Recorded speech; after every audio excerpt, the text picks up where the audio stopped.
It's 11:45 p.m. You are exhausted. Your eyes are burning.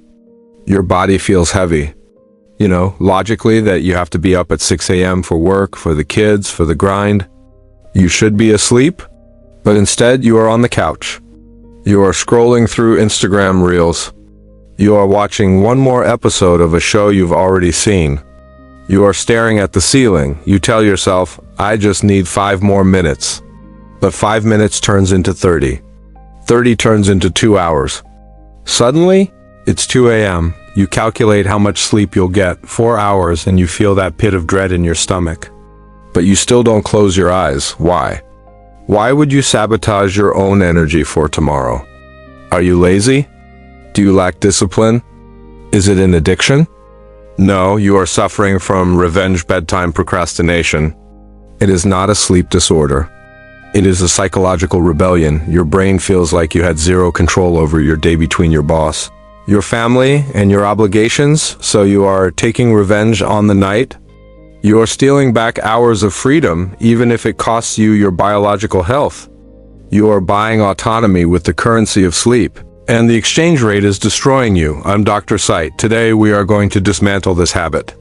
I'm going to validate why you do it. It's actually a sign of high intelligence and high stress. Explain the dopamine trap of late-night freedom, and give you the daytime reclamation protocol, a strategy to get your me time back without bankrupting your energy. First, we need to distinguish this from other sleep issues. This is not insomnia. The insomniac lays in bed desperately trying to sleep, but their brain won't let them. They are frustrated because they are awake. The revenge sleeper can sleep. They are physically capable of it, but they refuse to. They engage in a voluntary delay. They are frustrated that they have to sleep. The psychological term is Revenge Bedtime Procrastination, RBP. It originated from a Chinese social media trend describing people who work the 996 schedule, 9 a.m. to 9 p.m., 6 days a week. The logic is brutal but simple. I didn't have a single minute to myself all day. I belong to my boss from 9 to 5. I belong to my family from 5 to 9. If I go to sleep now, I'm just fast-forwarding to work again. I refuse to be a robot. I will stay awake to feel human. So you stay awake, not to be productive, but to feel autonomous. It is a desperate grasp for control in a life that feels out of control. Why does this happen specifically at night? Why don't we rebel at 2 p.m.? It comes down to a concept called ego depletion and the prefrontal cortex. Think of your brain as having 2 drivers. The adult prefrontal cortex. This handles logic, future planning, and willpower. It knows you need sleep. The toddler limbic system. This handles emotion, immediate gratification, and dopamine. It wants fun now. By 10 p.m., your adult brain is exhausted. It has made thousands of decisions today. It is offline. Your toddler brain, however, wakes up. It realizes the supervision is gone. This creates the Fatigue-Disinhibition Loop. Fatigue. You are too tired to exert. Self-control, to go to bed. Disinhibition. You are tired enough to say, screw it. I deserve this. The paradox is, you are too tired to go to sleep. Going to sleep requires a decision. It requires the executive function to brush your teeth, change clothes, and turn off the lights. Scrolling TikTok requires zero executive function. It is the path of least resistance. I've worked with thousands of people on this. I usually see 3 specific archetypes. Which one are you? Archetype 1, the touched-out parent. Usually mothers, but fathers too. You have been physically touched, talked to, and needed by small humans all day. You crave sensory deprivation. You stay up late not to do anything exciting, but just to sit in a room where nobody is asking you for a snack. The silence is the drug. Archetype 2, the overworked high performer. Your job demands 110% of your cognitive bandwidth. You are in meetings, answering emails, solving problems. At night, you crave mindless consumption. You watch trashy TV or scroll memes because your brain refuses to do any more work. You need to turn the processor off. But you don't want to shut down completely. Archetype 3, the ADHD Night Owl. If you have ADHD, your brain often wakes up at night. The world is quiet, distractions are low, and your dopamine finally regulates. You feel like your best self at midnight. Going to sleep feels like wasting your peak hours, identifying. Your archetype is key because the solution for the parent is different from the solution for the ADHD brain. Now, the solution. You cannot fix revenge sleep at 11 p.m. By then, the adult is asleep and the toddler is driving. You have to fix it during the day. If you starve yourself of fun and autonomy for 16 hours, you will binge on it at night. It's inevitable biological compensation. Step 1. The micro-rebellion, the 10 a.m. break. You need to take back control before you are exhausted. I want you to schedule 2 15-minute blocks in your day. 10 a.m. and 2 p.m. These blocks are for you, not for chores.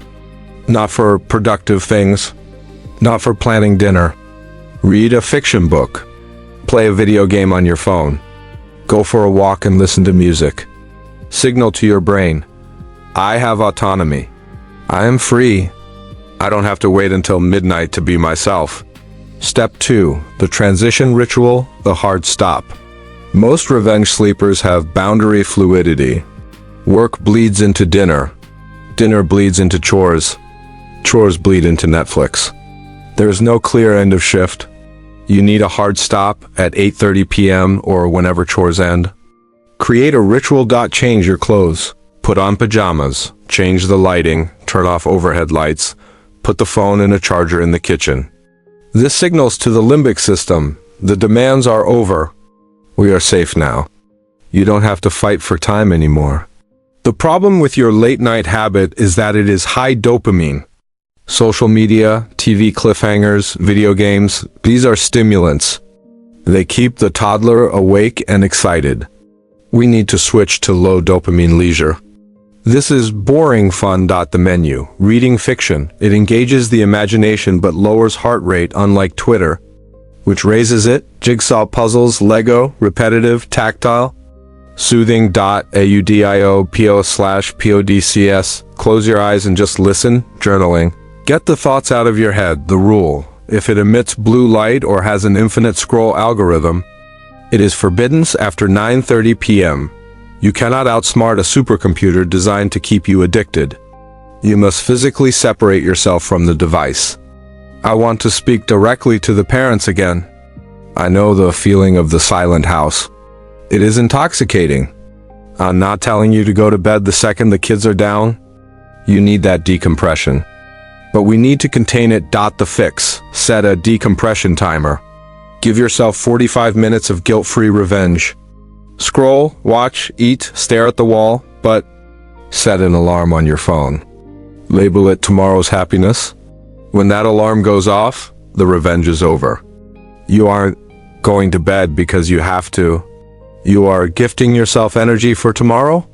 Reframe sleep as an act of self-care, not a chore. If you have ADHD, the silence of the night is when your brain finally focuses. Don't fight this completely, but shift the window. Instead of staying up until 2 a.m., can you wake up at 5 a.m.? The world is just as quiet at 5 a.m., no one needs you.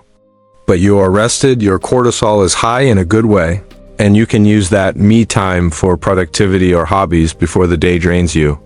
Try the morning revenge instead of the night revenge.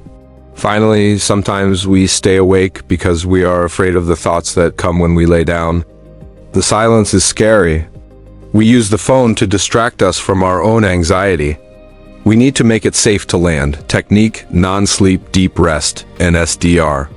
When you get into bed, put on a 10-minute guided NSDR or Yoga Nidra recording, free on YouTube. It gives your brain something to focus on, the voice, so it doesn't spiral, but it physically relaxes the body into a sleep state. It bridges the gap between high stimulation and sleep. Revenge sleep feels like freedom, but it is actually a prison. It keeps you tired, stressed, reactive, and physically inflamed. It steals your joy from tomorrow to pay for a cheap thrill tonight. True freedom is waking up rested. True freedom is having the energy to handle your boss without snapping. True freedom is owning your day, so you don't have to steal from your night. I want to know, What is your revenge activity? Is it YouTube? Is it gaming? Is it cleaning the kitchen perfectly? Tell me in the comments. I take revenge by insert activity. And if you are ready to reclaim your mornings instead of sabotage your nights, hit the like button. Subscribe for more psychology that actually helps. I'm Dr. Sight. Sleep well.